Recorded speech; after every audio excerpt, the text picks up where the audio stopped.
নিয়ন্ত্রণ হারিয়ে ধান জমিতে উল্টে গেল যাত্রী বোঝাই এসবিএসটিসি বাস। অটোকে ধাক্কা মেরে নিয়ন্ত্রণ হারায় বাসটি। দুর্ঘটনায় আহত হয়েছে 10 থেকে 15 জন বাস যাত্রী। আহত যাত্রীদের উদ্ধার করে ভর্তি করা হয় হাসপাতালে। ঘটনাটি ঘটেছে তারকেশ্বর পিয়াসারা ঘোষপুকুর মোড় এলাকায় শনিবার দুপুরবেলা। স্থানীয় সূত্রে খবর, কলকাতা থেকে আরামবাগ যাচ্ছিল সরকারি বাসটি। সূত্রের খবর, 30 জনের অধিক যাত্রী ছিলেন ওই বাসে। প্রত্যক্ষদর্শীদের মতে, ডানকুনি আরামবাগ রোডের তারকেশ্বরে পিয়াসারা এলাকার ঘোষপুকুর মোড়ে নিয়ন্ত্রণ হারিয়ে প্রথমে একটি অটোকে ধাক্কা মারে বাসটি। এরপরই নিয়ন্ত্রণ হারিয়ে রাস্তার পাশে ধান জমিতে উল্টে যায় যাত্রী বোঝাই সরকারি বাস। স্থানীয়দের সহযোগিতায় বাস থেকে যাত্রীদের উদ্ধার করে পুলিশ এবং স্থানীয় বাসিন্দারা। তারপরে উদ্ধার করে তাদেরকে পাঠানো হয় স্থানীয় হাসপাতালে। একটা শব্দের আওয়াজ পাওয়া যায়। এটা তো স্টেট হাইওয়েতে বিপজ্জনক রাস্তা।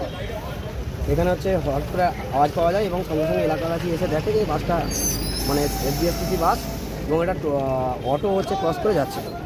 নিয়ন্ত্রণ হারিয়ে বাসটা হচ্ছে মানে খালে চলে গেছে এবং অটোটায় ধাক্কা লেগেছে। তো সকলকেই লোকাল পাবলিক এবং প্রশাসন সঙ্গে সঙ্গে এসে উপস্থিত হয়েছে। বলার সঙ্গে সঙ্গে প্রশাসন অত্যন্ত অ্যাক্টিভভাবে এসে এবং প্রশাসন এবং আমাদের এলাকাবাসী সবাই মিলে এই যারা হচ্ছে ইনজিওর হয়েছে তাদেরকে আমরা নিয়ারেস্ট আরোগ্যতে পাঠিয়েছি এবং যে অটো ড্রাইভারটা ছিল তার অত্যন্ত চোট হয়েছে।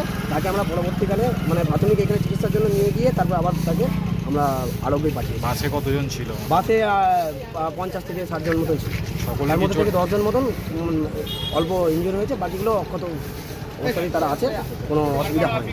বাসটা কোথা থেকে কোথায় যাচ্ছে? বাসটা হচ্ছে কলকাতা থেকে আরামবাগগামী বাস এক্সপ্রেস ছিল, এসবিএসটি মানে এখানে। স্থানীয় প্রত্যক্ষদর্শীদের মতে, দুপুরবেলার দিকে বাসটি যাচ্ছিল কলকাতার দিকে। এই সময় সামনে একটি অটো চলে আসে। নিয়ন্ত্রণ হারিয়ে প্রথমে অটোটিকে ধাক্কা মারে বাসটি, তারপর সোজা চলে যায় ধান খেতে। যাত্রীদের চিৎকারের আওয়াজ পেয়ে সেখানে মানুষজন চলে আসে। এলাকার আহত যাত্রীদের আগে তুলে পাঠানো হয় হাসপাতালে। দুর্ঘটনার কিছুক্ষণের মধ্যেই দুর্ঘটনার স্থলে এসে পৌঁছান পুলিশ। চালক ও বাস কর্মীদের উদ্ধার করা হয়েছে বলে জানিয়েছে পুলিশ। পাশাপাশি দুর্ঘটনার প্রকৃত কারণ খতিয়ে দেখছে পুলিশের আধিকারিকরা। বাসের বাকি যাত্রীদের সুরক্ষিত রয়েছে বলে জানানো হয়েছে পুলিশের তরফে। ঘটনাটা কি? ঘটনাটা অ্যাকচুয়ালি টার্নিং পয়েন্ট বা অটোটা ক্রস মানে এইদিকে টার্ন নিয়েছিল, বাসটা রানিংয়ে ছিল, নিয়ন্ত্রণ হারিয়ে ফেলেছে। বাস অটোকে বাঁচাতে গিয়ে? হ্যাঁ, বাস অটোকে বাঁচাতে গিয়ে পড়েছে, কিন্তু অটোকে তার আগে ধাক্কাও লেগেছে। হ্যাঁ। অটোটা কোথা থেকে কোথায় যাচ্ছে? হ্যাঁ, অটোটা কোথা থেকে কোথায় যাচ্ছে? অটো হচ্ছে আমাদের পিয়াসারা থেকে তারকেশ্বর যে রুটটা থাকে সেই রুটের অটো। মানে ওইদিকে নিচে নেমে যাচ্ছিল না? হ্যাঁ, নিচে নামেনি, রাস্তার মধ্যেই ছিল, মানে ক্রস করেছে, টার্ন নিয়েছে, সেই সময় ঘটনাটা ঘটেছে। ওদিকে নামার সময়? হ্যাঁ, পিছন দিকে, অটোর পিছন দিকে? হ্যাঁ, অটোর সামনে পিছনে জায়গাতেই লেগেছে এবং ওটা হালকা কারণে ছিটকে গেছে, কিন্তু বাসটি নিয়ন্ত্রণ হারিয়ে ফেলেছে।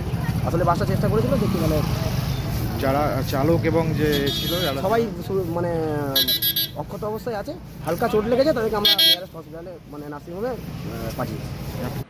গোটা ঘটনায় স্থানীয় বাসিন্দাদের অভিযোগ যে বেপরোয়া গতিতে রাস্তাঘাটে যান চলাচলের জন্যই বাড়ছে নিত্যদিনের এই ধরনের দুর্ঘটনা।